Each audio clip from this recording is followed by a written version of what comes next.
স্বাগতম আরও একবার রডের বাজার প্রতিদিন ইউটিউব চ্যানেল থেকে। সম্মানিত প্রিয় দর্শক শ্রোতা, আজকে আপনাদের জন্য অত্যন্ত চমৎকার একটি ভিডিও নিয়ে হাজির হয়েছি। আজকের বর্তমানে রডের দাম কমবে কি কমবে না, বা রডের যে কি পজিশন আছে রডের বাজারে মার্কেটে, সেগুলো নিয়ে অল্প সময়ে আপনাদের সামনে একটু আলোচনা করব। তো আশা করব আপনারা আমার এই আলোচনাটি প্রথম থেকে শেষ পর্যন্ত ধৈর্য এবং মনোযোগ সহকারে শুনবেন, কেননা অত্যন্ত গুরুত্বপূর্ণ এই আলোচনাটি। আর আজকের প্রেক্ষাপটে বর্তমানে আপনারা দেখতে পাচ্ছেন সারা বাংলাদেশে ভূমিকম্পের যে একটা আতঙ্ক বিরাজ করছে সারা দেশে।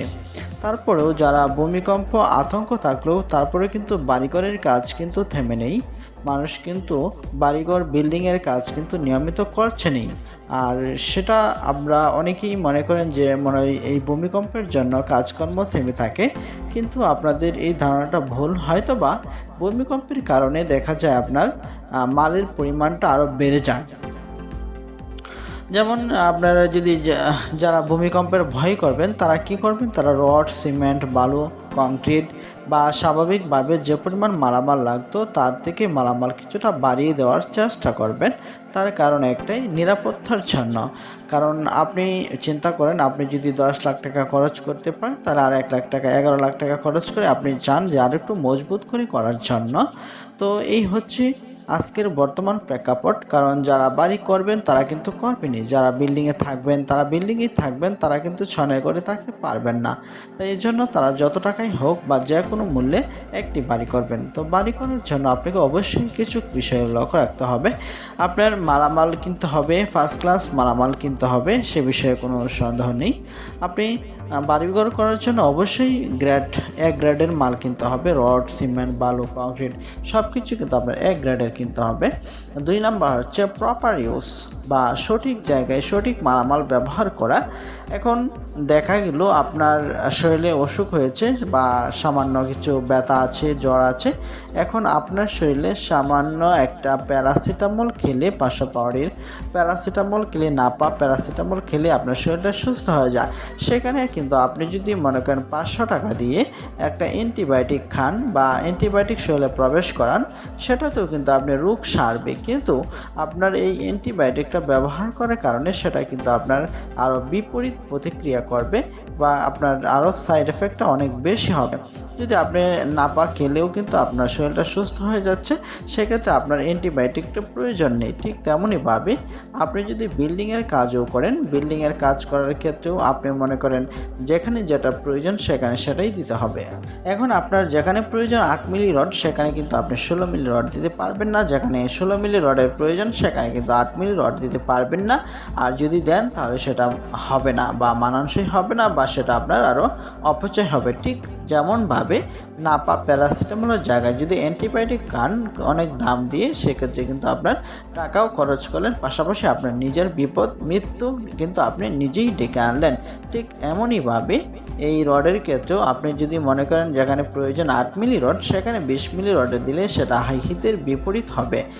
এই জন্যই আমি মনে করি যারা আপনারা বাড়ি করবেন, আপনারা বাড়ি করার ক্ষেত্রে অবশ্যই গুরুত্ব দিতে হবে একটা সঠিক প্ল্যান এবং একটা ভালো মিস্ত্রি, এক্সপার্ট মিস্ত্রি, এবং যে কিনা ড্রয়িং অনুযায়ী কাজ করতে ইচ্ছুক। অনেকে আছে আপনার ড্রয়িং ঠিক আছে, আপনার মিস্ত্রিও ঠিক আছে, কিন্তু ওই লোকটা নিজেকে আরও বেশি এক্সপার্ট মনে করে নিজের মনের মতো করে মন গড়া ভাবে রড যেখানে সেখানে দিয়ে দেয়, যেখানে প্রয়োজন নেই সেখানে দিয়ে দেয়, আর যেখানে প্রয়োজন সেখানে দেয় না, কারণ সে এটা বোঝে না। তা এতে করে কিন্তু আপনার দেখা যায় রড দিচ্ছেন ঠিকই, কিন্তু আপনার সেই কাজটা হবে না। কেননা বর্তমান সময়ে আমরা দেখা যাচ্ছে ভূমিকম্প যা হচ্ছে, বেশিরভাগ বিল্ডিং কিন্তু ক্ষতিগ্রস্ত হচ্ছে না, খুব কম সংখ্যক বিল্ডিং ক্ষতিগ্রস্ত হচ্ছে, সেটা খুবই কম ঢাকা শহরে। আর অন্য জায়গায় কিন্তু ভূমিকম্পের যে বিল্ডিং ক্ষতিগ্রস্ত হয়েছে সেটা কিন্তু খবর পাওয়া যায়নি। ঢাকা শহরে কিছু বিল্ডিং ক্ষতিগ্রস্ত হয়েছে, আর যেগুলো ক্ষতিগ্রস্ত হয় সেগুলো কিন্তু আপনার বিল্ডিং কিন্তু আপনার ক্র্যাক করে, বেশিরভাগ কলম, বিম এবং আপনার বেস এগুলোর কারণে, বা যেখানে ব্যান্ডিং মুভমেন্ট থাকে বা সেখানেই কিন্তু ফেলটা করে। সুতরাং অবশ্যই সেক্ষেত্রে কলাম, বিম এবং ফাউন্ডেশন অল স্ট্রাকচার, অর্থাৎ আপনার যে স্ট্রাকচারাল কাজগুলো করা হবে সেই স্ট্রাকচারাল কাজগুলো অবশ্যই একজন অদক্ষ ইঞ্জিনিয়ার, একজন দক্ষ অভিজ্ঞ ইঞ্জিনিয়ারের মাধ্যমে তদারকি করতে হবে। প্রত্যেকটা ঢালাইয়ের আগে অবশ্যই একজন দক্ষ এক্সপার্ট ইঞ্জিনিয়ারকে আপনি পরিদর্শন করাবেন। কারণ আমি আপনাকে বলছি, আপনি যত মোটা রডই দেন না কেন, যদি সঠিক জায়গায় রডটা না হয় বা সঠিক জায়গায় ব্যবহার করা না হয়, তাহলে কিন্তু আপনার সেই রডটা কোনো কাজে আসবে না, বরঞ্চ সেই রডটা এক্সট্রা লোড হয়ে আপনার এই বিল্ডিংয়ের জন্য ক্ষতির কারণ হবে। তাই সম্মানিত ভিউয়ার্স, যারা আপনারা বাড়ি করবেন অবশ্যই আপনারা বাড়ি করার সময় আপনি সুপারভিশনটা করাবেন। কেননা আপনি মনে করেন সুপারভিশন আর কয় টাকা যাবে, আপনি মনে করেন বেজ করার সময় একবার বেজটা ঢালাইয়ের আগে, তারপরে গ্র্যাড বিমটা ঢালাইয়ের আগে, কলামটি ঢালাইয়ের আগে, সিঁড়িটা ঢালাইয়ের আগে, ছাদ ঢালাইয়ের আগে, আপনি এই কয়েক জায়গাত কিন্তু আপনি যদি সুপারভিশনটা করেন তাহলে কিন্তু আপনার মোটামুটি চলবে। তাই সম্মানিত ভিউয়ার্স, আপনারা যারা ভিডিওটি দেখছেন অবশ্যই গুরুত্ব সহকারে আপনারা এই জিনিসটা মাথায় রাখবেন। আর আপনারা যদি আমাদেরকে দিয়ে সুপারভিশন করাতে চান বা আমাদেরকে নিতে চান, দেখানোর জন্য ভিজিট করাতে চান, সেক্ষেত্রে অবশ্যই আমাদেরকে নিতে পারবেন, কিন্তু আমাদের খরচটা অনেক বেশি পড়বে।